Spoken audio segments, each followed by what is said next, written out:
भाजपचे जे आमदार आहेत निवडणूक आयोगाच्या आशीर्वादाने जिंकून आलेले तसं नाही, आम्ही जनतेतून निवडून आलेले आमदार आहोत आणि हे सगळं होत असताना दोन्ही हाऊसमध्ये मनमानी कारभार चालू आहे हे आपल्याला पाहायला मिळतं।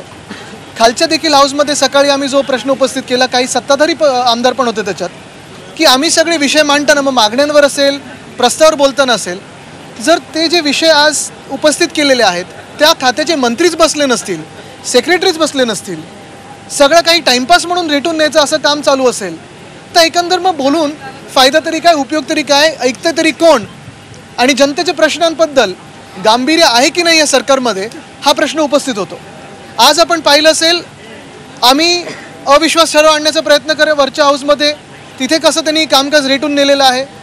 काल असेल आज असेल अनेक विषय आम्ही खालच्या हाऊसमध्ये म्हणजे विधानसभेत देखील मांडण्याचा प्रयत्न करत आहोत, पण गांभीर्य नसलेल्या सरकारला कोणालाही उत्तर द्यायचं नाही आहे आणि पारदर्शकता आणायची नाही आहे।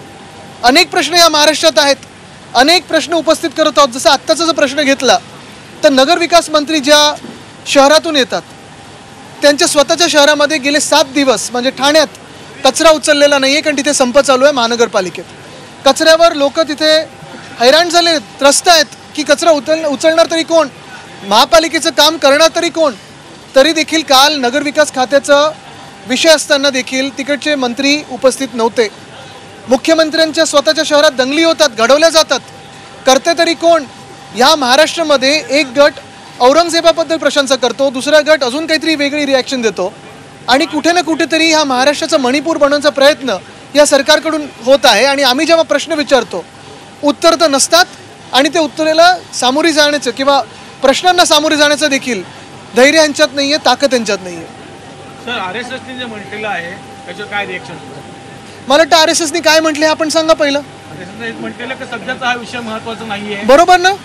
मग आरएसएसला भाजपा मानते की नाही मानत हे देखील उत्तर भाजपने देणं गरजेचं आहे, कारण आरएसएस एका विषयावर बोलते किंवा भाजप जे काही करते त्याच्या बरोबर उलटं आरएसएस बोललेली आहे आणि ते आरएसएस त्याचा मान सन्मान भाजप राखणार आहे की नाही ह्याचं उत्तर भाजपने द्यावं। हिंदी में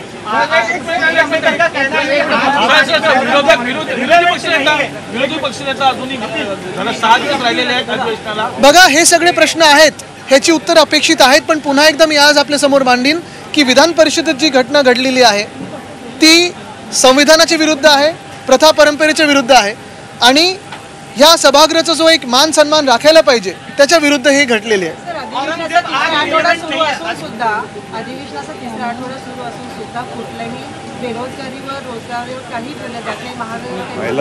आम्ही आज सगळे आपण वरच्या हाऊसमध्ये पहा, खालच्या हाऊसमध्ये पहा, सगळे हेच विषय मांडतोय, पण समोर त्या खात्याचे मंत्री बसलेत तरी का?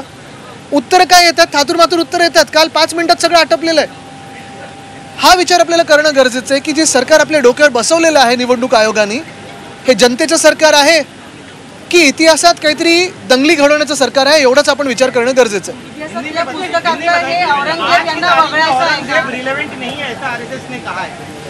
मैं स्वागत करता हूं, लेकिन आरएसएस को ये भी पूछना चाहता हूं कि क्या भाजपा आपका मान सम्मान रखती है क्या? क्योंकि अगर आप देखें तो इसी भाजपा के मंत्रियों ने, इसी भाजपा के नेतागण ने, इसी भाजपा के कार्यकर्ताओं ने औरंगजेब की कब्र उखाड़ के उसमें से खबर छुपाने की कोशिश की है। जो खबर